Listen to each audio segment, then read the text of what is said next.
What it do, y'all? This your man King Eric, the Media Assassin, coming at y'all with my first video in probably a week and a half. Took a little hiatus. I just wanted to go ahead and upload some content, take care of some personal issues. But now that I'm back, I want to go ahead and talk about this here. I want to talk about how Death Row Records fumbled the R&B roster that they had. And see, the passing of Jewel gave me a reflection of that. May she rest in peace. God bless her soul. Possibly one of the best talents that they had. And see, I'm going to clear this up here because people think I was clout chasing. We actually tried to reach out to Jewel going back to early 2020. Before Art of Dialogue really got a hand of her. But at the time, she was going through health issues, and plus our schedules was crazy.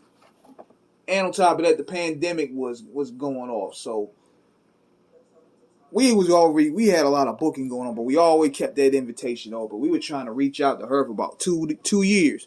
And plus I didn't really know her contact info. And we was gonna try to still get her on.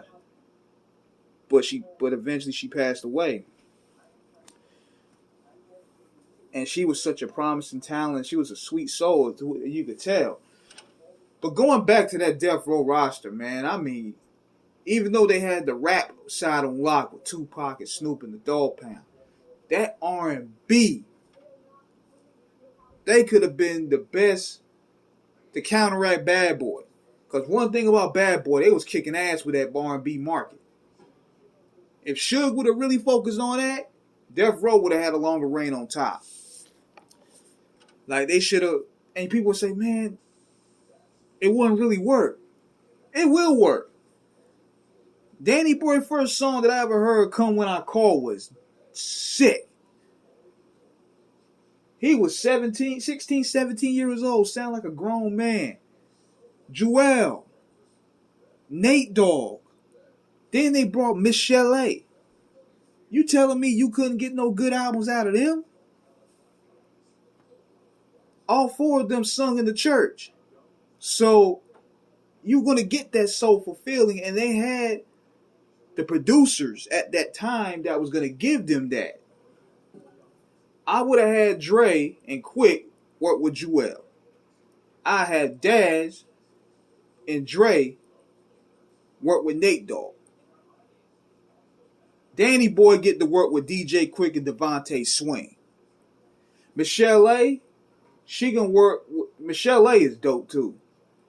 She probably do well work with Daz and do well work because her flow is more so late. I mean, her style is more so for slinky type grooves. She's more so with ballads. But man, they had a roster that could complement that. But what happened was Suge rolled the dice on Pac and gave Tupac everything. Gave him the best studio, gave him the best weed, the best food. Pushed all them niggas to the back. Gave him everything. Gave him the best studio, the guests, the best producers. Pac came home, got everything. So it made a lot of the people that was already there feel a sort of way. I understood it was a good business move, but at the same time, to follow up that momentum, you should have had a Danny Boy album come out. Because I heard the album that Danny Boy put out. It was dope. Quick and Devontae alone could do that album. Nate, he already had his album. The album that you hear, G-Funk Volume 1 and 2, that's originally his Death Row album. You could tell by the sound. It was, and then you had Michelle A. Her album suffered from bad press because Death Row was pretty much done at that time.